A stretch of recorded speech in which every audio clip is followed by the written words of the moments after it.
Ladies and gentlemen, this morning we had a very special press conference here in this PACE arena. Mr. Ambassador Ron Lauder, the world president of the World Jewish Congress, and Dr. Billy Wilson, the president of Oral Roberts University in the United States and president of Empowered 21, together with the Christian Embassy, signed a historic statement. It was a historic not in the sense that Christians like Dr. Billy Wilson and ourselves would speak up on behalf of the Christians in the Middle East, but it was historic in such a way that Ambassador Ron Lauder, as the representative of the global Jewish community around the world, would speak up towards world leaders to defend the Christians which are persecuted in the Middle East. It's a letter which is being sent right now as we are sitting here to all the presidents around the world to stand up to defend Christians in the Middle East. It's to our knowledge the first time that a senior Jewish leader was standing up to defend Christians in this region.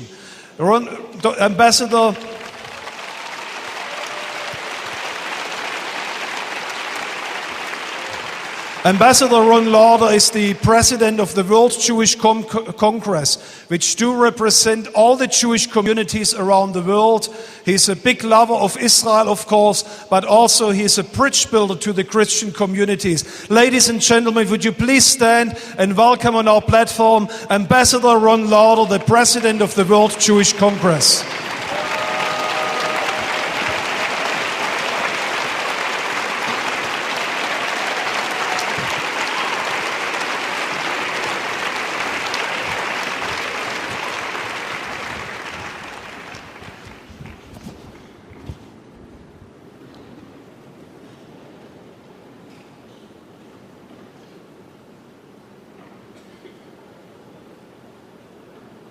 President Rivlin, on behalf of the World Jewish Congress and the Jewish people from 100 countries, we wish you the best as you take on the presidency of this great and dynamic country.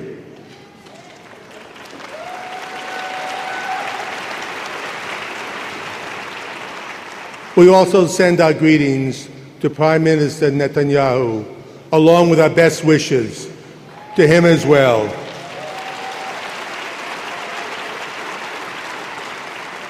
And to my good friend, Rabbi Benny Alon, my friend and partner, and Jürgen Bühler, parliamentarians and congressmen who have come here from around the world, all of you, my fellow allies of Israel. Last year, when you kindly invited me to your Feast of Tabernacles celebration, as President of the World Jewish Congress, I began by saying thank you. 1 year later, I want to say thank you again. Thank you for your continuous support of the Jewish people. Thank you, my Christian brothers and sisters, for standing with Israel through this very difficult year.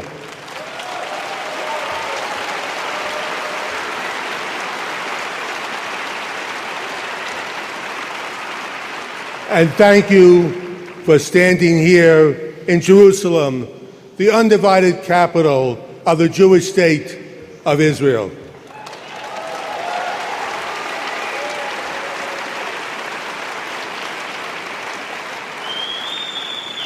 Israel has no better friends in the world than you. We know that you have watched out for us, and we will always watch out for you.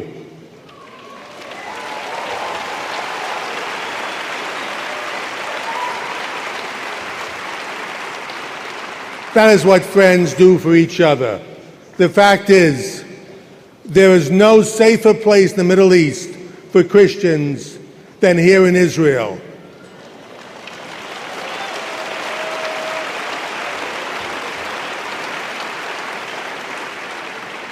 Here in Israel, Christians can pray in the open. In Israel, Christians' holy sites are protected.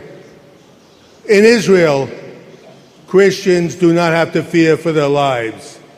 And here in the Jewish state of Israel, the Christian population is growing, not shrinking.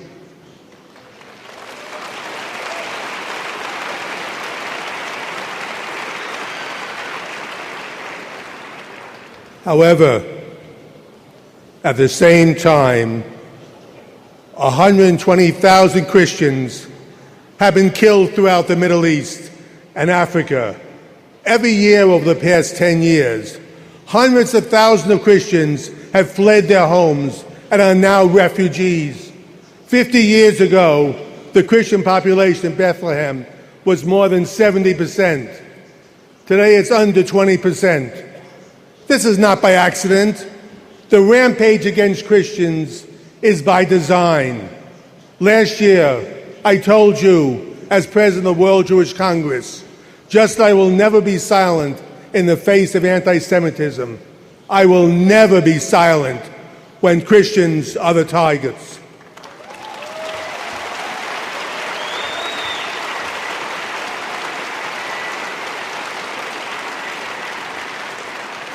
I have kept my promise. You all received a copy of the article that I wrote in the New York Times entitled, "Who Will Stand Up for the Christians?" I wrote this because I was outraged by the world's silence of Christian suffering. When hundreds of thousands of Christians, men, women, and children are killed, this isn't a war. This is genocide. And Jews know what happens when the world is silent to genocide. We learned that lesson the hard way, and we never want to see it repeated again. Not to us, not to you, not to anybody.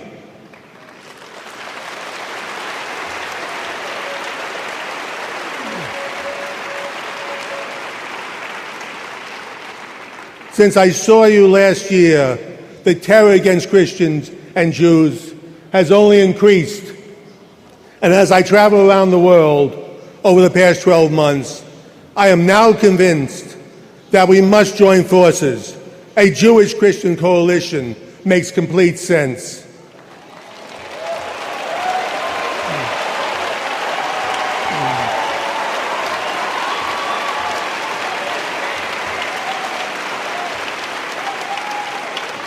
Together, Christians and Jews must speak as one and tell the world no more discrimination, no more terror, no more death, and no more silence.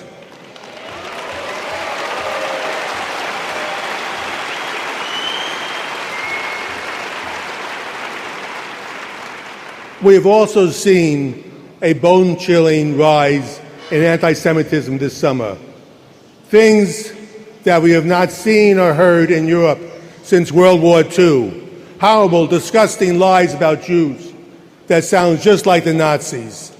We see this in Belgium, in France, in Hungary, and sadly even in Germany. This summer looked more like 1938 than 2014. And you know that the same people who go after us are also going after you. That is why Christians and Jews must join forces and act together. We must always remember our shared values and our shared past. We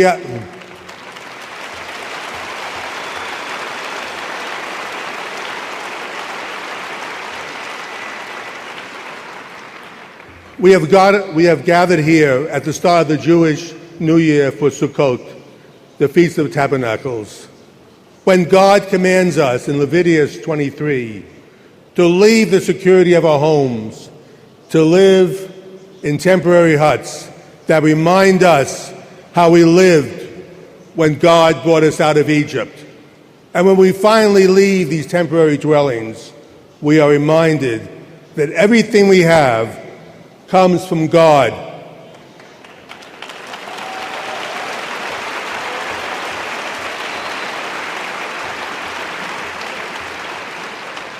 The Festival of Sukkot also reminds us that there is a strong arm to help us when our own arm may fail us. Next week, the Jewish people will finish the yearly cycle of reading the Torah.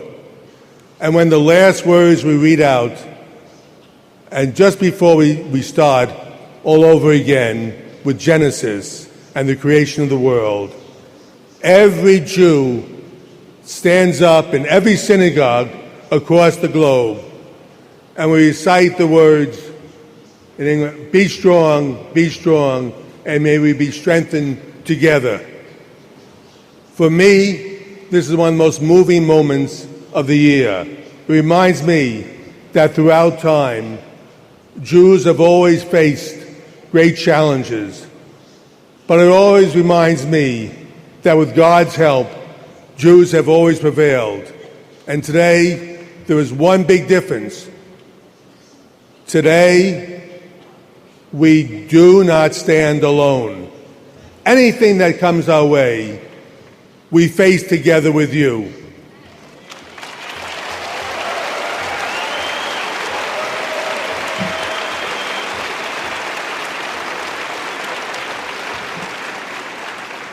Today, Christians and Jews are together as one. Together, we will find strength. Yes, we will be courageous. This message is my call to arms. First, no more silence. Raise your voices. Speak out. Speak out against anti-Semitism. Speak out against anti-Christian terror. Tell the truth about Israel and what has happened to Christians in the Middle East. No more lies. No more lies. No more lies. Just the truth.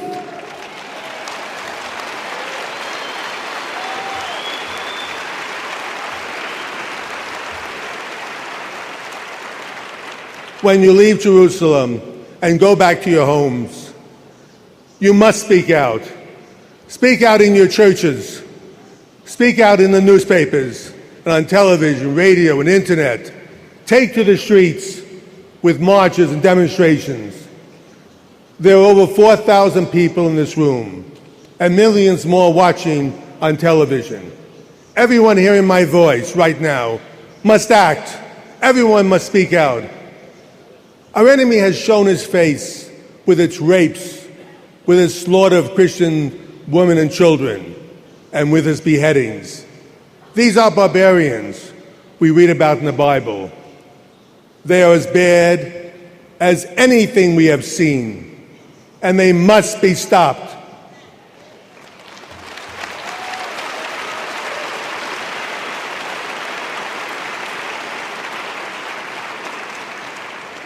In Paul's second letter to Timothy, he wrote, God did not give us the spirit of fear, but the spirit of power.